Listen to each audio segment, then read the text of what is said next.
حدیث پاک کے اندر جو آیا ہے نا کہ ہر مسلمان کو چاہے وہ مرد ہو یا عورت ہو کم سے کم اتنا علم حاصل کرنا چاہیے، اتنا علم حاصل کرنا فرض ہے ہر مسلمان پر کہ وہ اپنی نماز صحیح ڈھنگ سے ادا کر سکے، وہ روزے کے مسائل جان سکے، اور جو بھی فرائض ہیں ان کو صحیح ڈھنگ سے ادا کر سکے، اور اپنی زندگی کو شریعت کے دائرے کے اندر رہ کر کے گزار سکے۔ کم سے کم اتنا علم تو ہر شخص کو، ہر مسلمان کو یاد ہونا چاہیے، اتنا علم حاصل کرنا چاہیے۔ کوشش کیا کریں اتنا علم حاصل کرنے کی۔ اور سنیں میرے عزیزو، بات آتی ہے نا جب رمضان کے مہینے کی، رمضان کا مہینہ شروع ہو چکا ہے، روزے شروع ہو چکے ہیں، تو پھر مسائل بھی نئے سے نئے نکل کر کے آتے ہیں۔ یہاں تک کہ کچھ لوگ ہوتے ہیں کہ جن کو نیت تک معلوم نہیں ہوتی ہے کہ روزے کی نیت کیا ہے، روزہ رکھنا کس طرح سے ہے، روزے کی نیت کب کرنا چاہیے، کیا طریقہ ہے، بہت ساری چیزیں میرے عزیزو۔ تو یاد رکھیں آپ اس بات کو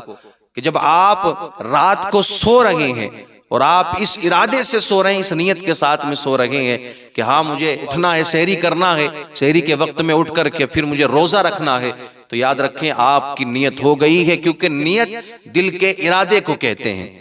آپ نے دل میں ارادہ کر لیا روزہ رکھنے کا، تو جب آپ نے سحری کی ہے نا، وہ آپ کی نیت ہی ہے۔ اور آپ زبان سے بھی کہہ سکتے ہیں، زبان سے بھی دعا آپ پڑھ سکتے ہیں، بِصَوْمِ غَدٍ نَوَيْتُ لِلَّهِ تَعَالَى مِنْ شَهْرِ رمضان، آپ یہ بھی کہہ سکتے ہیں۔ اور اگر یہ پڑھنا نہیں آتا ہو، بعض اوقات ایسا ہوتا ہے کہ یار لوگ کہتے ہیں کہ ہم نے تو نیت پڑھی ہی نہیں، نیت کیا ہے اس کی، ہم سے پڑھنا نہیں آ رہی ہے، نیت کیسے پڑھی جائے۔ بہت سارے لوگ میرے عزیزو اس طرح کے آپ کو معاشرے میں مل جائیں گے کہ جو روزہ رکھنا چاہتے ہیں لیکن وہ نیت نہیں کر پاتے، نیت نہیں کہہ پاتے اپنی زبان سے۔ تو یاد رکھیں زبان سے کہنا پھر ضروری نہیں، اگر آپ نے دل میں ارادہ کر لیا کہ آپ کا یہ ارادہ ہے کہ ہاں میں روزہ رکھوں گا، میں سحری کر رہا ہوں، یا اس وقت جو 4 بجے اٹھ کر میں کھا رہا ہوں،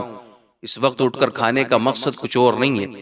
اس وقت جو میں یہ کھانا کھا رہا ہوں، جو پانی پی رہا ہوں، تو اس وقت اٹھنا، کھانا کھانا، پانی پینا اور دوسری چیزوں کو کھانا، اس کا صرف ایک مقصد ہے کہ ہاں مجھے روزہ رکھنا ہے۔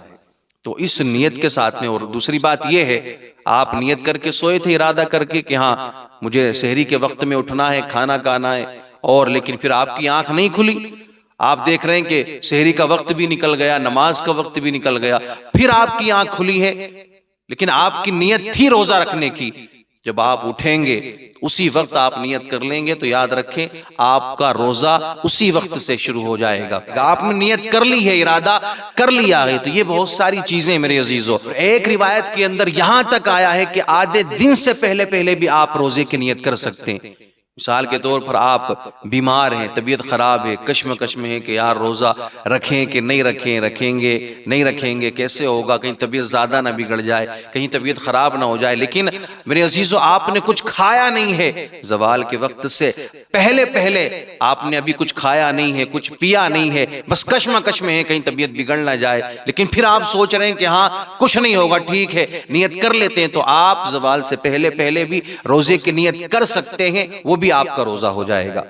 تو بہت سارے ہمارے بھائی ایسے ہوتے ہیں کہ جو روزہ رکھ رہے ہوتے ہیں لیکن وہ کشمکش میں ہی رہتے ہیں، کبھی کوئی نیت کو لے کر کے کنفیوز ہوتا ہے۔